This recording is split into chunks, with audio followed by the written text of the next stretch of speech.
Sampai di sini paham? Ada yang mau ditanyakan? Sudah paham? Oke, kalau sudah paham, sebagai penutup saya akan memberikan 3 pertanyaan. Ini sudah ditulis? Ada 3 pertanyaan. Siapa yang bisa jawab? Angkat tangan. Tentang rendah hati. Ada yang paham? Apa yang dimaksud tadi? Apa yang dimaksud dengan rendah hati? Ada yang bisa jawab? Dapat poin hapus. Apa yang dimaksud tadi? Rendah hati apa tadi maksudnya? Yang kita sudah jelaskan dari awal. Apa maksud dari rendah hati? Silakan. Berdiri. Tunjuk tangan, berdiri, jawab.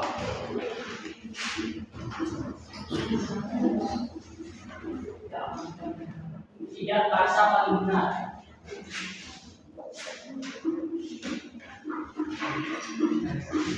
Ada tambahan?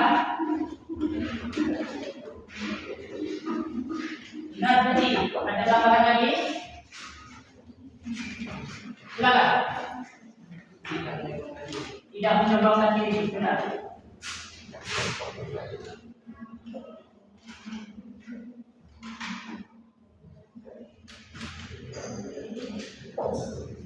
Ini adalah sikap rendah hati. Berikan nafas. Nah, inilah sikap rendah hati. Dia merasa paling benar, paling mulia, dan tidak menyombongkan. Paham sampai sini? Kita mulai ke Al-Quran tadi. Orang yang berjalan di atas bumi dengan rendah hati. Apa maksudnya tadi? Ada yang bisa jawab? Silakan. Ayo.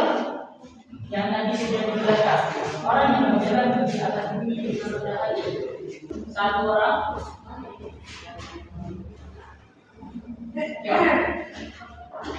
Ayo. Satu orang. Ayo. Apa tadi maksud dari ini? Orang-orang yang berjalan di atas bumi dengan rendah hati. Yang tadi sudah dijelaskan. Maksud dari rendah hati tadi apa? Orang yang tidak paling benar. Nah, maksud orang yang berjalan di atas bumi dengan rendah hati ini apa?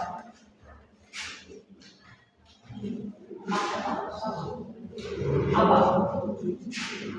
Orang-orang yang dengan rendah hati. Apa maksudnya tadi? Jangan takut salah. Tidak ada yang salah. Jawab saja sesuai dengan kemampuan kalian sendiri. Ayo, berani mencoba. Tidak ada? Maksudnya, orang yang berjalan di atas bumi dengan rendah hati, dia tidak akan sombong dengan ilmunya. Dia tidak akan sombong dengan jabatannya. Dia tidak akan sombong dan merasa paling benar di hadapan orang lain. Itu maknanya. Tetap maknanya tetap sama, rendah hati. Ini yang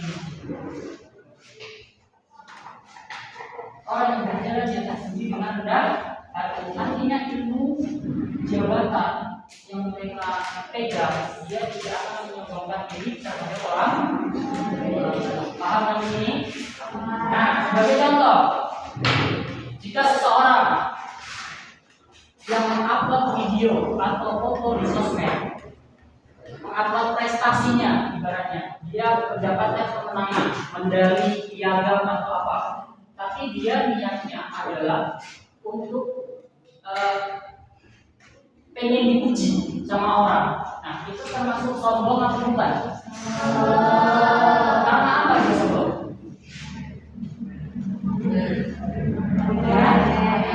Pamer. Benar, karena pamer. Ada lagi? Benar tadi, pamer. Sebab dia pamer dengan apa? Prestasinya di sosmed. Makanya dia ingin mendapatkan pujian dari orang lain. Sebenarnya hal-hal seperti ini tidak perlu dilakukan. Membuang waktu, sebab tidak ada pengakuan dari orang lain. Buat apa itu? Kecuali jika niatnya dibalik, niatnya karena Allah untuk motivasi seseorang. Tahu nggak apa motivasi? Apa itu? Motivasi. Apa ada motivasi?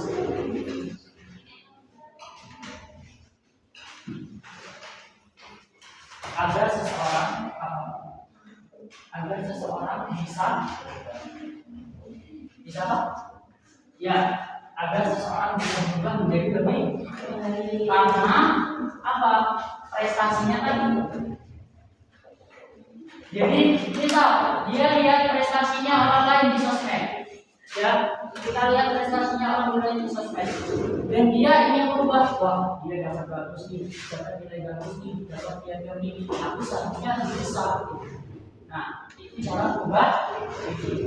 Tergantung dari niat untuk motivasi atau untuk mengembangkan itu harus diubah niatnya. Kalau niatnya untuk mengembangkan diri itu adalah sesuatu yang tinggi hati atau sombong. Tapi kalau maksudnya adalah memotivasi, adalah ada pertanyaan? Paham sampai sini? Kalau paham, sudah di akhir pembelajaran. Kesimpulannya adalah rasa sombong atau tinggi hati itu adalah perbuatan yang tidak boleh sampai kita menggunakan hal-hal seperti di hadapan orang lain. Kita tidak boleh sombong atau angkuh di hadapan orang lain. Kita punya ilmu, kita punya jabatan, kita punya prestasi, tapi disombongkan oleh orang lain itu adalah hal yang tercela. Nah, di sini kita lihat bahwasanya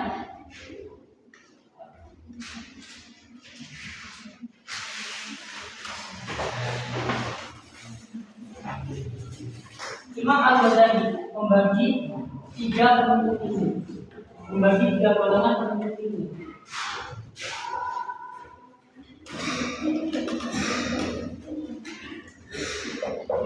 Membagi tiga golongan penuntut ilmu.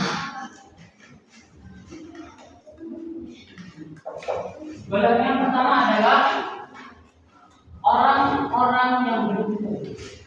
Maksudnya apa? Orang yang berilmu.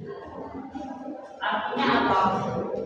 Orang yang menuntut ilmu, tetapi dengan niat karena Allah dan ridho Allah, karena niat ridhonya Allah dan niat untuk bekal akhirat. Niatnya mencari ilmu untuk keberkahan Allah, untuk mencari keberkahan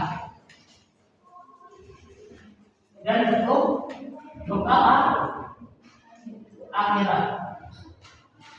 Nah, ini adalah orang-orang yang berilmu. Berbeda dengan orang yang paham akan status, akan yang sombong dengan statusnya. Tapi orang yang berilmu, dia akan berniat melakukan keberkahan dari Allah. Dia niat untuk bekal akhiratnya. Itu adalah orang-orang yang berilmu. Lalu ada yang kedua, orang yang berbahaya.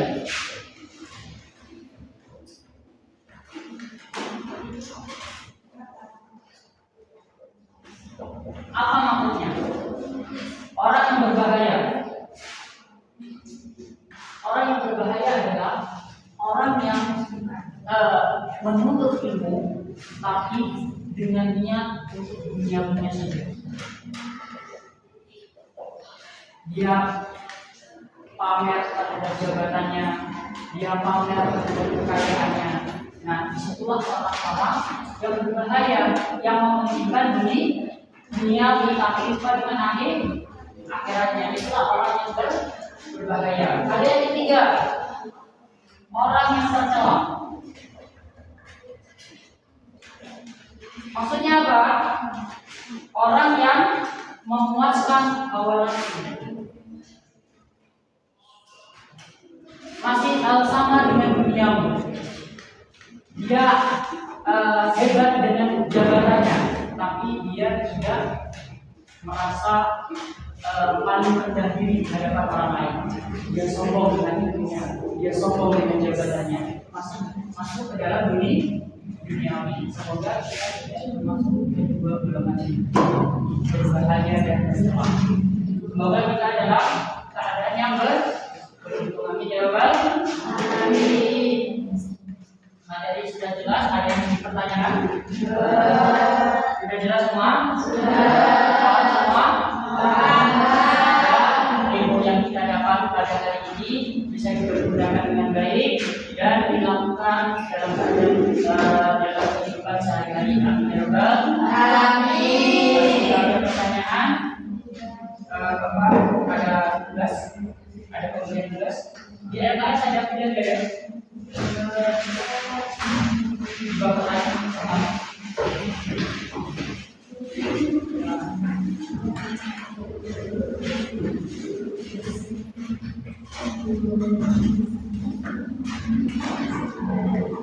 Ada di halaman 15. Nah, itu kalian kerjakan, langsung tulis jawabannya di buku latihan. Gak usah ditulis soalnya lagi.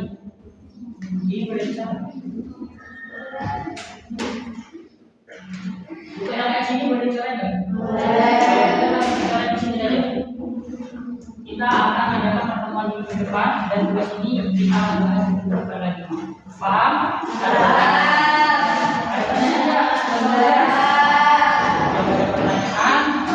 Kita langsung pembelajarannya. Semoga ilmunya bermanfaat dan tidak lupa. Saya tutup.